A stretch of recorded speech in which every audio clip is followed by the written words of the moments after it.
예, 오늘은 예레미야 26장입니다.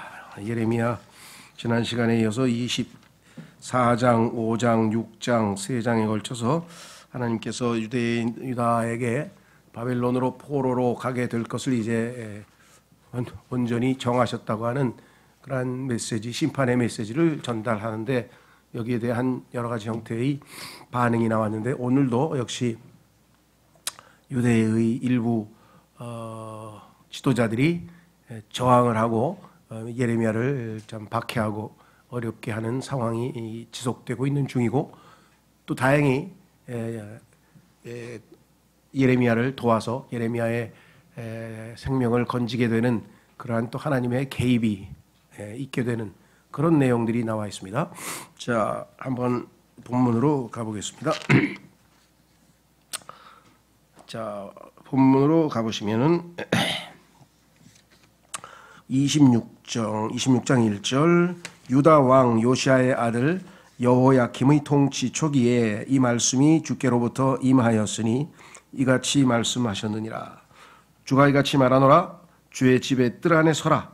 그리고 주의 집 안에 경배하러 오는 유다의 모든 도시들에게 전하되 내가 너에게 명령하여 그들에게 전하라고 하는 모든 말들을 전하라. 한 단어도 빼지 말라. 그들이 경청하여 모든 사람마다 자신의 악한 길에서 돌이킨다면 만일 그렇다면 나는 그들의 악한 행동 거지들로 인하여 그들에게 행하리라고 결단한 해악으로부터 나 자신을 돌이키겠노라. 그런즉 너는 그들에게 이같이 말하라. 주가 이같이 말하노라. 만일 너희가 나에게 경청하지 아니하여 내가 너희 앞에 세운 나의 율법 가운데 살아가려 하지 아니하고 예언자들인 나의 종들의 말들에 경청하라고 내가 일찍 일어나 그들을 너희에게 보내고 또 보내었으나 너희가 경청해 오지 아니하였다면 그때 나는 이 집을 실로처럼 만들겠으니 이 도시를 땅의 모든 민족들에게 저주로 삼겠노라. 여기까지가 메시지고요. 이에 예레미야가 주의 집에서 이 말들을 하였으니 제사장들과 예언자들과 온 백성이 듣더라. 문제는 어디에 있었느냐? 이 내용 자체를 여러 번에 걸쳐서 벌써 말씀을 했는데 이번에도 어떤 반응이 나왔는가? 8절서부터 11절까지 보면은 이제 예레미야가 주께서 온 백성에게 전하라고 자신에게 명령하신 모든 것을 전하는 것을 끝마쳤을 때 이러한 일이 있었으니 제사장들과 예언자들과 온 백성이 그를 붙잡아 이같이 말하였더라. 너는 반드시 죽으리라. 어찌 내가 주의 이름으로 예언하여 말하기를 이 집이 실로처럼 될 것이요 이 도시가 황량해져서 거주자가 한 명도 없게 되리라 하느냐. 그리하여 온 백성이 주의 집안에서 예레미야를 대적하여 모였더라. 자, 그러니까 여전히 예레미야는 참 어려운 처지에서 자기의 사역을 수행하고 있는 중이죠. 자, 그래서 우리는 앞부분에서 좀 이와 같은 교훈을 얻었으면 좋겠습니다. 교재로 가시면 제가 이렇게 좀 썼습니다. 하나님은 실로 우리에게 오래 참으십니다. 그분은 계속해서 우리에게 말씀하시고 우리로 그 말씀을 들으라고 간청하십니다. 들으라고 지금 계속 얘기합니다. 듣고서 돌이키라. 이건 회개죠. 하나님의 말씀을 듣고 가던 길에서 돌아서는 거죠. 죄악의 길로, 잘못된 길로, 저주의 길로, 넓은 길로, 하나님이 기뻐하시지 않는 그 길로 가던 곳에서 뒤로 돌이키라 말씀이죠. 그것은 하나님의 말씀을 듣고 올바로 반응하는 것이죠. 또 듣고서 주목하라. 하나님 말씀을 듣고 주의해서 잘 생각해 보라는 거죠. 하나님께서 왜 그런 말씀하셨는지. 이것이 우리를 향한 그분의 사랑의 메시지입니다. 과연 우리는 이 말씀에 순종하려고 하는지요.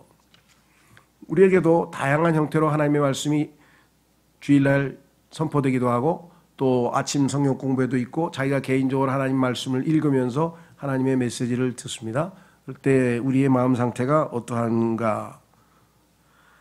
인간의 본성은 하나님의 말씀을 대적하는 경향이 매우 강합니다. 이건 죄성이죠. 인간의 죄성은 항상 하나님에게 반역하려고 하고 저항하려고 하고 그렇죠. 그건 이브가 하나님의 말씀을 어기면서부터 이 인간에게 소위 말하면 어떤 면에서는 유전되어져 내려온 아담의 악한 본성입니다. 하나님의 말씀에 반역하는 성향, 향해 가는 성향. 지도자들은 회개하고 금식을 선포하고 기도해야 마땅하건만 하나님의 말씀을 들었으면은 우리가 잘못했구나 돌이키자 하나님의 음성에 반응해서 회개하고 하나님께로 가자 이렇게 해야 마땅하건만 대신에 이들은 하나님의 예언자를 처형하라고 요구하는 짓을 저질렀네요. 잡아 죽이자. 왜 우리에게 감히 이런 부정적인 메시지를 전하는가? 성경의 메시지의 거의 4분의 3 정도는 부정적인 메시지입니다. 그래서 성경이 인기가 없는 거죠. 내용이 긍정적인 메시지가 아니라 부정적인 메시지가. 마귀는 항상 긍정적인 메시지를 먼저 전합니다. 그렇죠? 창세기 3장에서도 하나님께서 그때 yes라고 저 영어로는 이제 예아라 그랬는데요. 진정 또는 정말 하나님께서 너에게 이 나무를 다 먹지 말라고 했느냐 하면서 그 사용한 첫 번째 단어가 소위 말하면 긍정적인 메시지는 yes라고 영어에 그렇다, 진정 그러하냐고 하는 말로부터 시작해서 이 사람들을 속였죠. 그래서 오늘날도 여전히 귀를 가려운 귀를 긁어주는 그런 이 편안한 또는 이 자극적이지 않은 또 죄를 지적하지 않는 그런 메시지는 인기가 좋지만 소위 말하면 싫은 소리 또는 뭐 곧바른 입 바른 소리 또는 올바른 지적, 참다운 비판 또 하나님의 순수한 있는 그대로의 말씀을 전달하게 될 경우에는 저항이 늘 있게 마련인데 유대인들도 똑같았습니다. 그래서 우리는 듣기에는 빠르고 말하기는 더디고 진노하는 데는 더딘가요? 이게 야고보서 1장에서 우리에게 요구하는 사항인데 과연 그런가 한번 확인해 보겠습니다. 야고보서를 한번 보시면 우리에 대해서 신앙생활에 있어서의 우리의 자세가 우리는 말이 앞서죠. 생각하기 전에 말도 앞서고 듣기 전에 우리부터 우리의 주장을 먼저 내세우고 그러나 하나님께서 우리에게 요구하는 것은 무엇인가?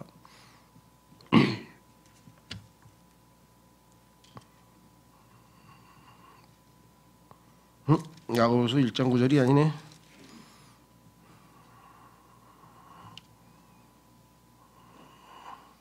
일 장 19절이네요. 죄송합니다. 그거 제가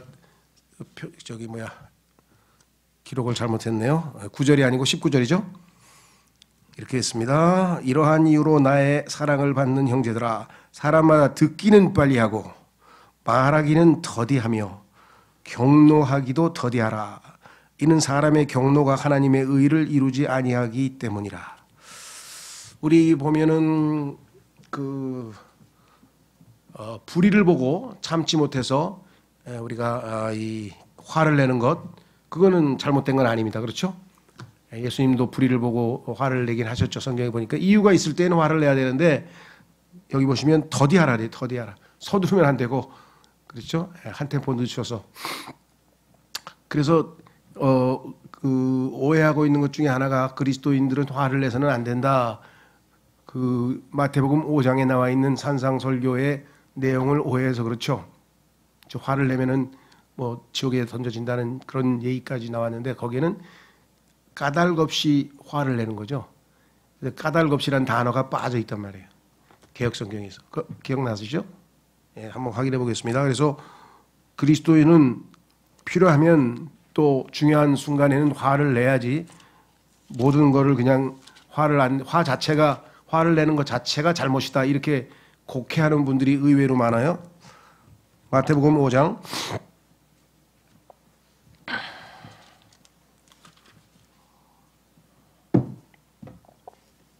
22절, 마태복음 5장 22절. 그러나 나는 너희에게 말하노니 누구든지 아무런 까닭 없이 자신의 형제에게 분노하는 자는 심판의 위험에 처하게 되리라. 또 누구든지 자기 형제에게 라카라고 하는 자는 공회의 위험에 처하게 되리라. 그러나 누구든지 말하기를 너 어리석은 자야 하는 자는 지옥불의 위험에 처하게 되리라.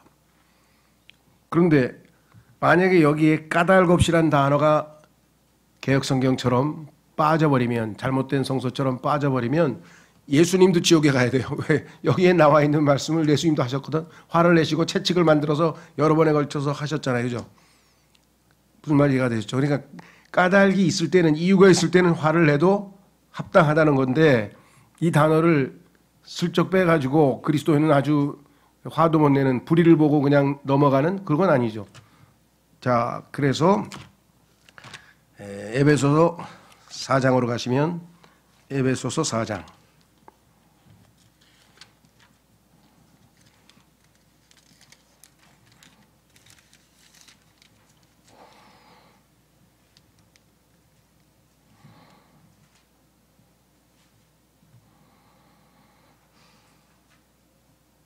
26절,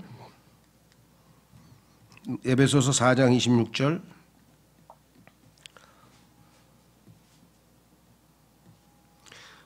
너희가 화를 내되, 여기 사실은 영어로는 조금 더 있는 그대로 하면 명령문으로 돼 있어요. Be ye angry. 너희는 화를 내라. 죄는 짓지 말라. 이게 이제 중요합니다. 화를 내는데 합당한 이유가 있어서 올바른 방식으로, 아까 얘기했던 서두르지 말라 그랬죠. 예. 그런데 서둘러서 화를 낸다거나 또는 까닭이 없는데 이유 없이 화를 낸다든가 이런 조건이 갖춰지지 않는 상태에서 화를 내면 당연히 이건 죄죠. 두 번째, 너희의 경로 위에 해가 지도록 하지 말라. 그 얘기는 뭐냐면 오랫동안 화를 품고 있지 말라. 빨리 풀어라 이거죠. 해지기 전에 풀라 이렇게 얘기했죠. 그래서 그리스도인도 화를 내는 것은 잘못된 것은 아닙니다. 다만 자, 더디하지 말라. 서두르지 말고 더디하라 그랬죠. 자, 다시 교재로 오시면, 우리는 우리와 우리 민족에게 옳은 것을 원합니까? 아니면 인기를 가져다 줄 그 무엇을 원합니까? 하나님의 메시지가 인기가 없는 메시지예요. 이스라엘 민족은 지금 죄송합니다. 자아도취가 돼서 우리는 서민이고, 예를 들면 그리스도인이라면 나는 하나님의 자녀이기 때문에 하나님께서 나를 절대로 벌하시거나 심판하시거나 그러진 않으실 거다. 이게 이제 이스라엘 백성들이 가지고 있던 잘못된 선민의식이었죠. 하나님께서는 자식은 사랑하는 자들을 징계하신다고, 회초리를 때리신다고 성경에 나와 있는데, 자기가 자기 스스로 성경에 대해서 하나님의 마음을 잘못 읽은 거죠. 그렇게 돼서 어떻게든지 하나님이 보내시는 징계를 거부하고 피하고 어떻게든지 안정, 편안만 구하고 있었던 상황인데, 하나님께서는 예레미야를 통해서 이제 반드시 심판을 받고 단련이 된 다음에 회복되어져서 하나님이 다시 기회를 주실 것이다, 회복시키실 것이다, 이렇게 얘기를 했는데도 불구하고 끝까지 저항을 한 모습을 우리가 봤습니다. 다시 교재로 가보겠습니다. 본문으로 가보겠습니다. 그래서 아까 우리 읽었던 부분에서 사람들이 이제 대적하여서 이제 모여들었습니다. 그렇죠? 예.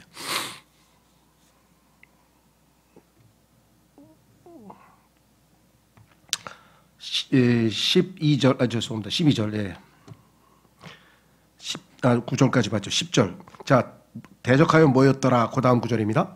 유다의 통치자들이 이런 일들을 들었을 때 비로소 그들이 왕의 집으로, 주의 집으로 올라왔고 주의 집의 새로운 문 출입구 안에 앉았더라.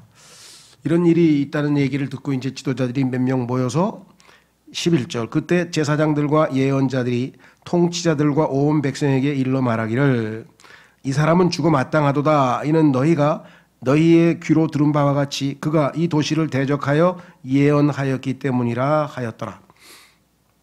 이 도시가 하나님의 보호하에 잘 지켜질 것이다, 평안할 것이다, 안정될 것이다, 걱정하지 말아라, 이런 메시지를 해야 그게 좋은 예언자인데, 이 사람들이 보기에 하나님의 심판이 임할 것이라고 대적하여 말을 하였으니, 이런 속된 말로 매국노를 우리가 어떻게 가만 놔두냐, 이렇게 되었겠죠.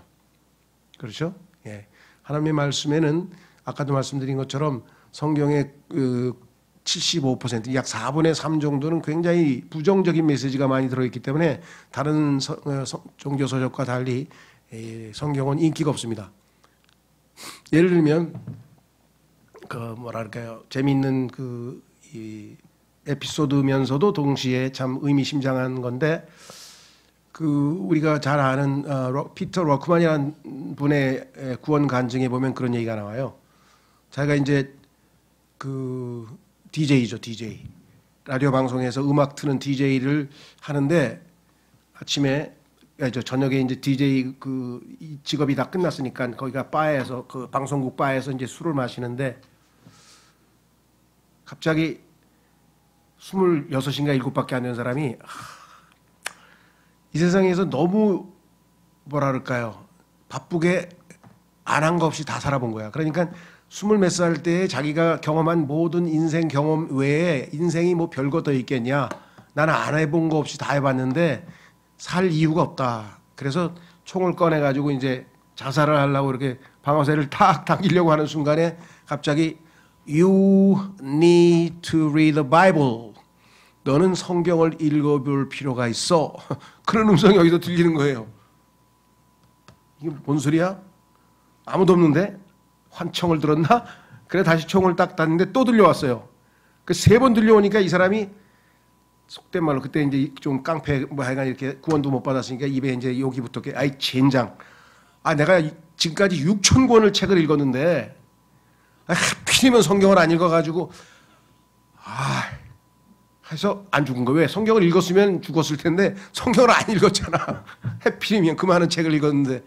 그래서 가다가 이 사람은 또 이렇게 남의 집 문 따고 들어가는 거 전문가니까 딱 가다 보니까 어느 집이 있는데 침대 맡에 성경이 하나 찢어진 성경이 딱 떨어져 있어요. 자기 집에는 성경도 없는데. 그래서 문 따고 들어가서 성경을 훔쳐가지고 집에 가서 읽었어. 그렇게 3일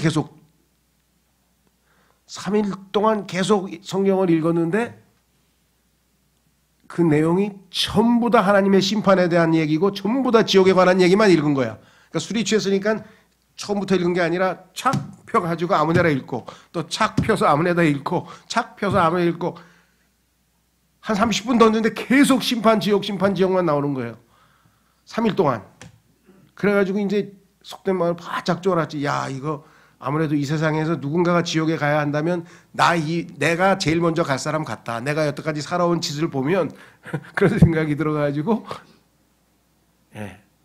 그런데 이제 하나님께서 아침에 복음 방송을 끝내고 나오는 이 남침여교 목사를 만나서 거기서 복음을 듣고 이제 구원받는 얘기가 나와요. 그러니까 하나님께서 이 사람의 마음을 준비시키는데 3일 동안 수없이 많은 심판과 그런 말씀으로 두려움 가운데 이제 벌벌 떨게 만들어 놓은 상태에서 복음을 듣고 예수님의 사랑을 받아들인 그 얘기를 하면서 제가 이 성경의 부정적인 메시지라는 게 이렇게 큰 중요한 것. 그렇죠? 그래서 우리도 복음을 전할 때 반드시 죄와 심판에 대한 얘기를 해서 그렇죠? 그 다음에 뭐가 시작이 돼요? 하나님의 사랑이 시작이 되죠. 로마서 1장 18절을 보십시오. 하나님의 복음이 소개되는데 첫 번째 단어가 뭐냐면 하나님의 진노예요. 부정적인 것으로 시작되지 긍정적으로 시작되질 않아요. 로마서 1장 18절.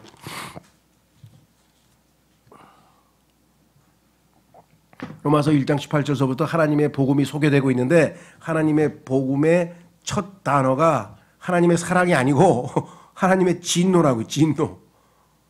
근데 오늘날 이렇게 물에 탄 듯 그렇게 복음 전하시면 안 되고 그렇다고 막 과격하게 막 진노하고 지옥만 얘기하면 안 되고 사랑과 부활도 얘기하죠. 균형 있게. 자, 18절. 이는 하나님의 진노가 사람들의 모든 불경건과 불의를 대적하여 하늘로부터 계시되었기 때문이니 그들은 불의 가운데서 진리를 붙잡는 자들이라. 여기 보시면 불경건과 불의, 하나님을 잘못 섬기고 불의, 이웃을, 다른 사람을 잘못 대할 때 하나님께서 진노하셔서 그 진노가 나타나서 온 천하에 가득 차 있다. 이렇게 성경에 써 있죠. 자, 다시 돌아오셔서 하나님의 부정적인 메시지를 거부하는 이 사람들의 이 모습이 오늘날 이 시대에도 똑같습니다. 사람들이 기독교 싫어하는 이유가 뭐냐면은 벌 받고 심판받는다는 얘기를 자주 하잖아요. 그렇죠? 그러니까 기독교 인기가 있을 수가 없죠. 자, 다시 돌아오셔서 12절. 그때 예레미야가 모든 통치자들과 백성 전체에게 이같이 일러 말하였더라. 주께서 이 집을 대적하고 이 도시를 대적하여 너희가 들은 모든 말들을 예언하라고 나를 어떻게 했다고요? 보내셨도다. 보내심을 받은 사람을 사도라 그러는데 이 시대는 뭐 사도란 용어를 안 썼지만요. 자, 하나님이 보내셨어 나 분명히 하고 자기가 하나님이 보내신 자라고 소개하면서 15절 또 얘기합니다. 자, 우선 밑으로 내려갑니다. 그러므로 13절 이제 너희 길들과 너희 행동 거지들을 개선하고 주 너희 하나님의 음성에 순종하라. 그리하면 주께서 너희를 대적하여 천명하신 해악으로부터 그분께서 자신을 돌이키시리라. 나로 말하자면 보라 나는 너희의 손안에 있도다. 너희가 나 죽이고 싶으면 죽여도 되고 살리고 싶으면 살려. 너희 손안에 있지 않냐. 너희가 보기에 좋고 온당한 대로 나에게 행하라. 너희가 나에게 어떤 짓을 해도 난 상관없어. 그런데 나로 말하자면 보라 나는 그러나 너희는 명확히 알라. 만일 너희가 나를 사형에 처한다면 너희는 반드시 무고한 피를 너희 자신 위와 이 도시 위와 이곳의 거주자들 위에 가져오리라. 이는 참으로 주께서 이 모든 말씀들을 너희 귀에 전하라고 나를 너희에게 보내셨기 때문이라. 나 이거 내 개인적으로 하고 싶어서 하는 거 아니야. 난 너희 미워서 하는 거 아니야. 나도 평화 좋아해. 그렇지만 하나님께서 이걸 전하라고 했으니 내가 전하러 왔어. 근데 너희가 나를 죽이면 하나님의 사자를 죽인 거야. 그렇기 때문에 거기에 대해서는 반드시 하나님께서 너희를 심판하실 것이다. 그래서 전혀 두려워하지 아니하고 있는 그대로 하나님의 자기가 보내심을 설파했습니다. 그렇죠? 예. 자, 그래서 이제 어떻게 됐는가? 이 말씀을 들으니까 어떻게 됐겠어요? 자, 가만히 있어봐. 잘 생각해보자 이게. 이 사람을 꼭 죽여야 되느냐 하면서 이제 논란이 벌어진 거예요. 16절 그때 통치자들과 백성 전체가 제사장들과 예언자들에게 말하기를 이 사람을 죽일 합당한 사유가 없도다. 이는 그가 우리 주 이름으로 우리에게 전하였기 때문이라 하였더라. 이 사람 뭐 잘못한 게 뭐가 있어? 하나님이 전하신 대로 전했는데 하면서 이 예레미야를 지지하는 사람이 여기에 등장하게 됩니다. 남은 자들이 항상 있었겠죠. 예. 자, 그래서 17절 그때 그 지역의 장로들 중 몇이 일어나서 백성의 집회 전체에게 전하여 이같이 말하였더라.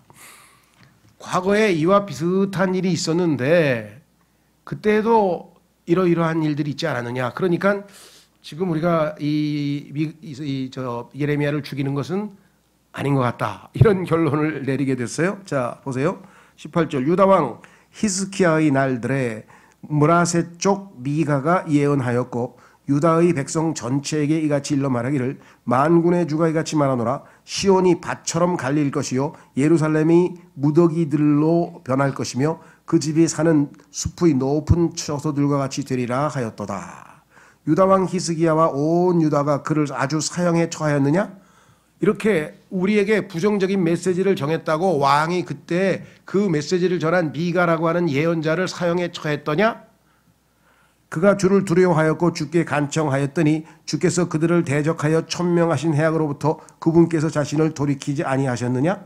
따라서 우리가 우리의 혼들을 대적하여 엄청난 해악을 초래할 수 있느니라. 그래서 과거에 그 역사적 교훈을 배운 사람 몇 사람이 얘기를 하면서 과거에 이런 일이 있지 않았느냐 하고 지금 이야기를 했어요. 아주 하나님께서 개입을 하신 거겠죠.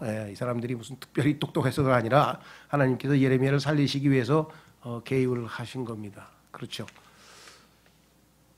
성경에 따르면 이스라엘도 그렇고 또 성경뿐만 아니라 인류 역사가 입증을 하고 있죠.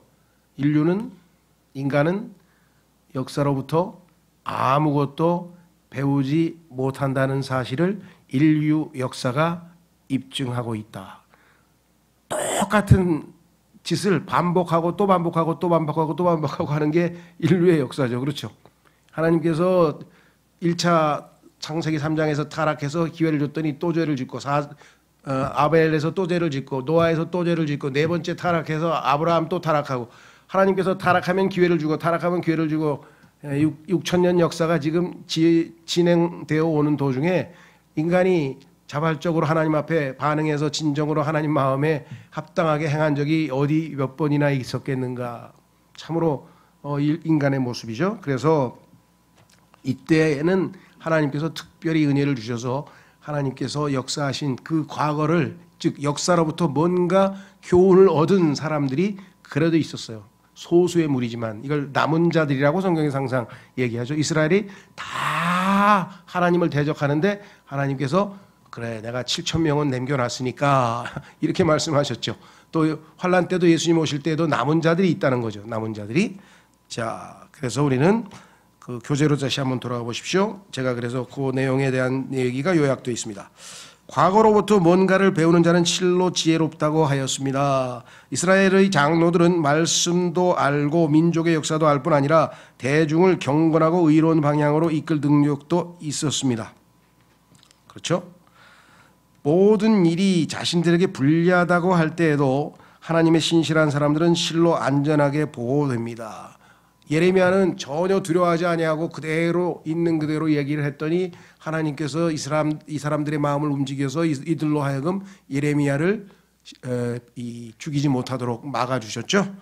예레미야는 이처럼 신실했습니다. 이에 하나님께서 그를 보호하셨습니다. 그런데 이제 또 다른 한 사람이 있었어요. 그 사람은 어떻게 했는가 한번 보겠습니다. 20절.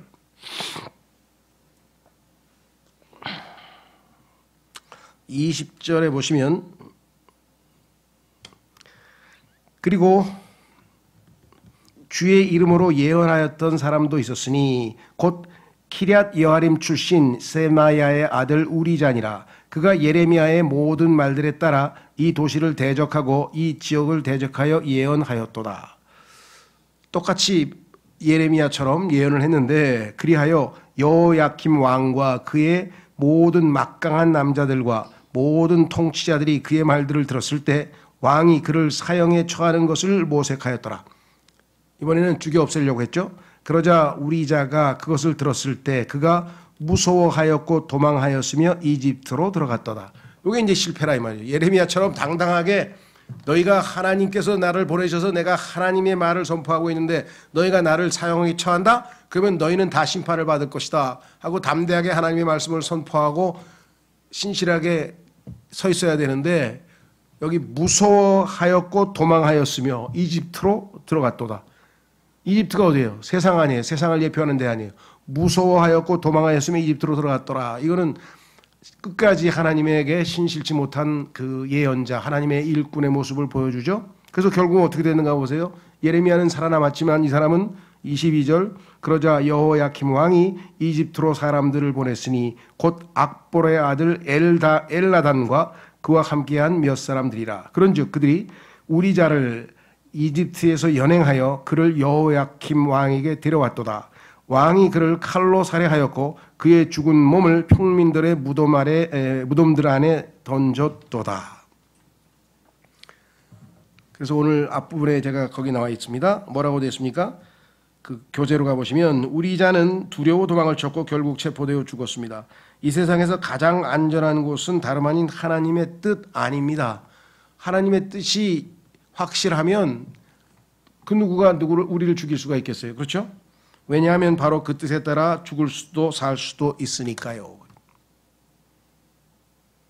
제가 몇 번씩 얘기해서 아마 이제 식상하실 수도 있겠지만 그 유명한 복음을 전하러 다니던 그 소녀들, 10대 소녀들이 복음을 열심히 전하고 이 그 오토바이 타면서 막 여기 뭡니까 허리띠에 막 삐죽삐죽 뭐 튀어나오는 거 막 허리띠 같은 거 하고 다니는 무슨 그런 깡패 사람 같은 사람들 있잖아요, 그죠?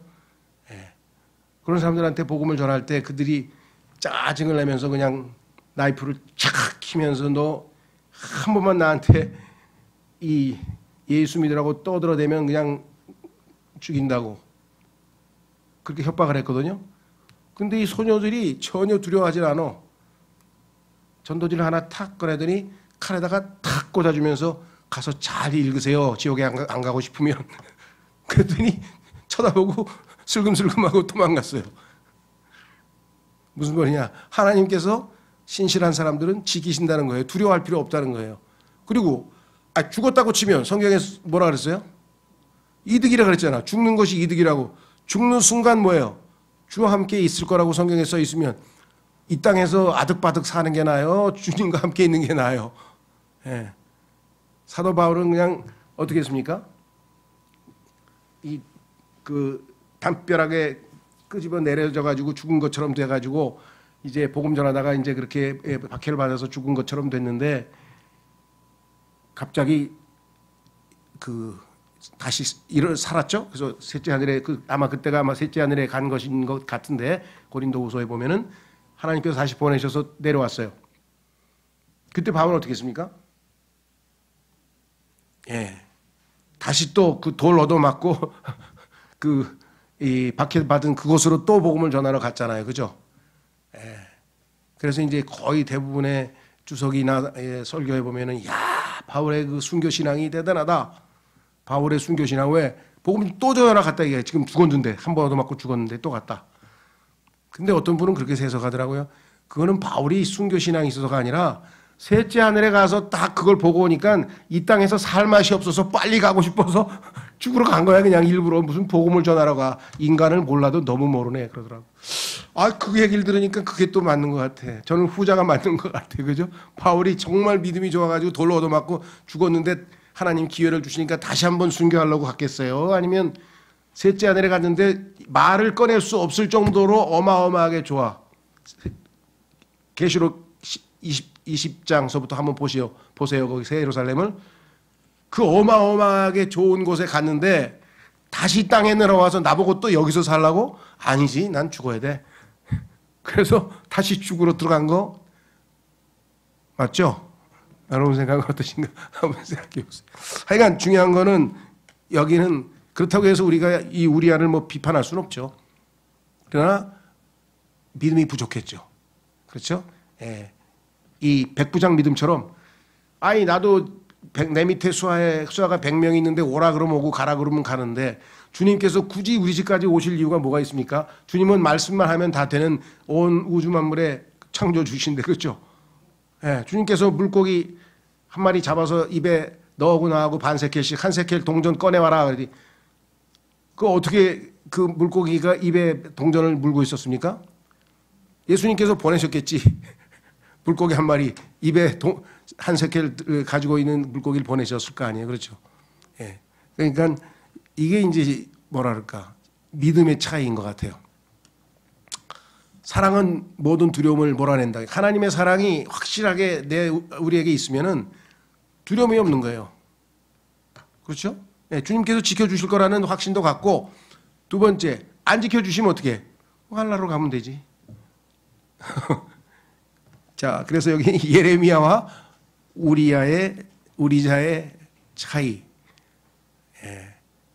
성경에 보면은 이런 대조적인 내용들이 가끔씩 나오죠. 자, 그래서 하나님의 뜻 안에 머물러 있으면은 우리가 그 어떠한 것도 두려워할 필요가 없다. 자, 그다음에 24절에 보니까 아주 특별한 예외 케이스가 있었네요. 이 당시에. 그럼에도 불구하고 샤판의 아들 아히캄의 손이 예레미야와 함께 하였으니 그들이 예레미야를 백성의 손 안에 내주어 그를 사형에 처하지 아니하도록 한 것이었더라. 하나님께서 다 예비하신다고 분명히 얘기하셨죠. 기억나세요? 창세기 공부할 때 주님께서는 모든 것을 다 예비하시는 분이시라 그랬더니 여기 특별한 하나님의 일꾼, 특별한 가족 하나를 주님께서 예비해 놓으셔가지고 그들을 통해서 생명을 구출해 내셨네요. 자, 그래서 제가 이렇게 끝에 보였습니다. 특별 가족이라고 썼죠. 제가 특별 가족. 예. 이 경우에 보면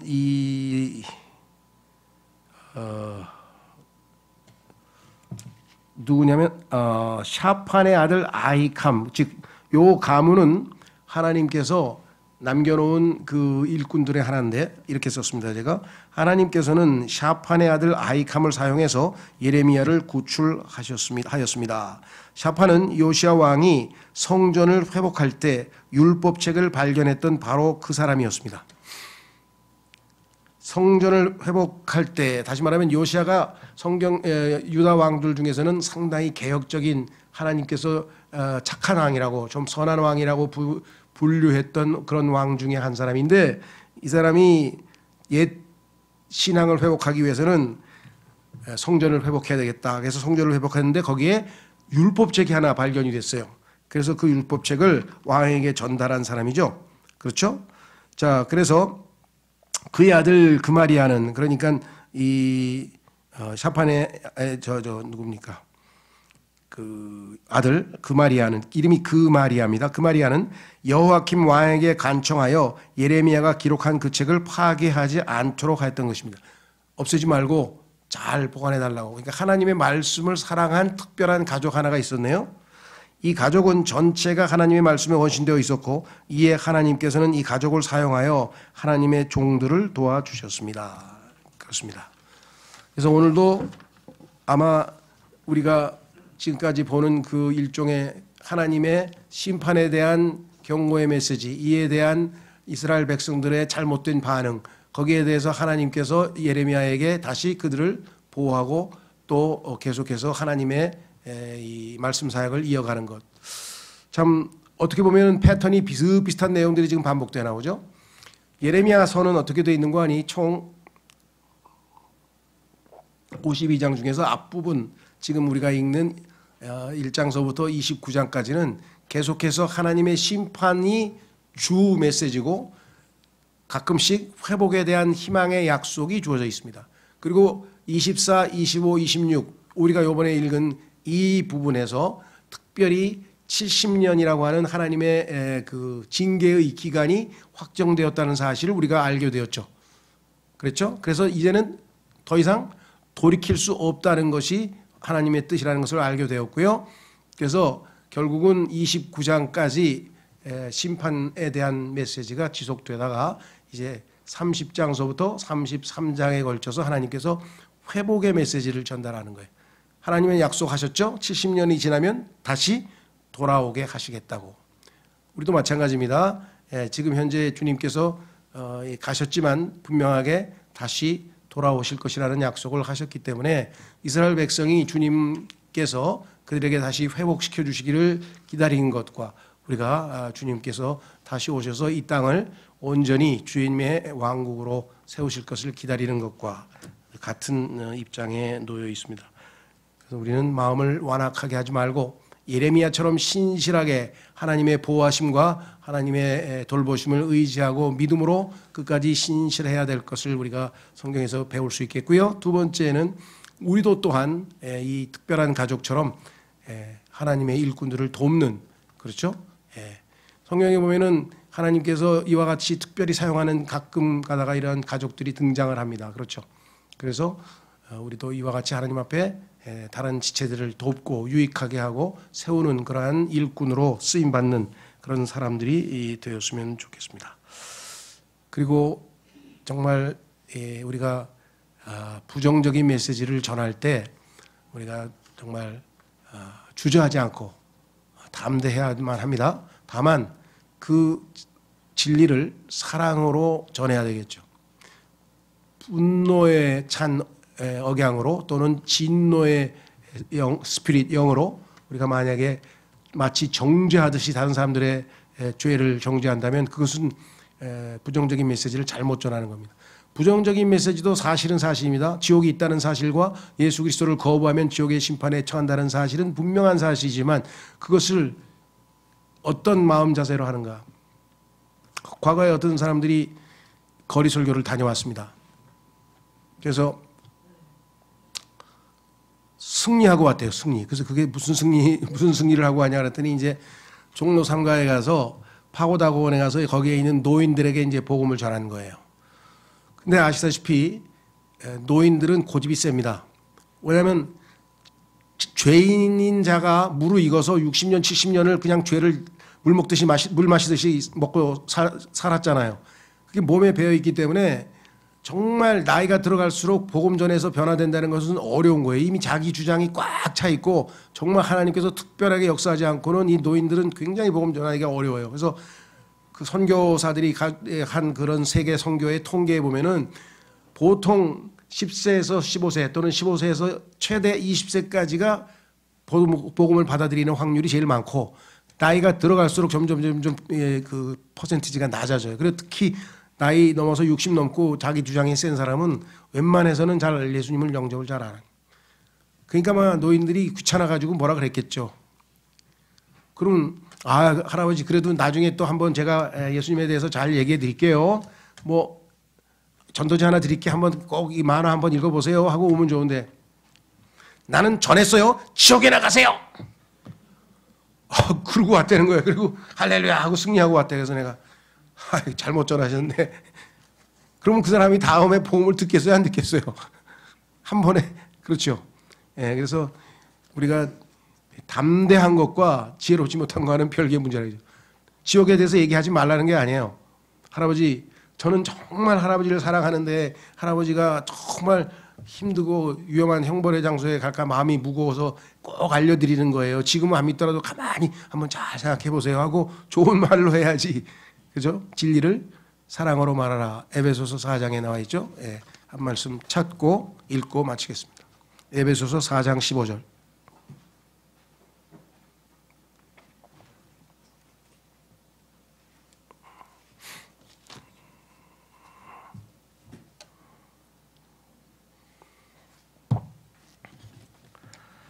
에베소서 4장 15절. 오직 사랑 안에서 진리를 말하고 모든 이들 가운데 그분 안으로 성장하게 하려 하심이라. 그분 머리시니 곧 그리스도시라. 사랑 안에서 진리를 말하라. 이게 우리가 실패하는 거죠. 복음 전할 때 내가 정말 주님의 예수 그리스도 하나님께서 나의 안에 부어주셨다고 로마서 5장 5절에 말씀하신 그 하나님의 사랑으로 이 사람에게 지옥에 대해서 심판에 대해서 죄에 대해서 얘기할 수 있는가, 이거 우리가 좀 한번 깊이 생각해 볼 문제라고 생각합니다. 예레미야도 아마도 하나님께서 주신 그 사랑으로 정말 괴롭지만 그들에게 심판을 선포했을 것이다 하고 생각합니다. 시간 주신 말씀 통해서 주님 예레미야처럼 우리도 주님께서 우리에게 맡기신 일들에 신실하게 하시고 주님 신뢰와 주님께서 우리를 지키시고 보호하시고 돌보신다는 사실을 믿고 이 악한 현 세상에서 믿음으로 담대하게 살아갈 수 있도록 도와주십시오. 다 같이 기도하겠습니다.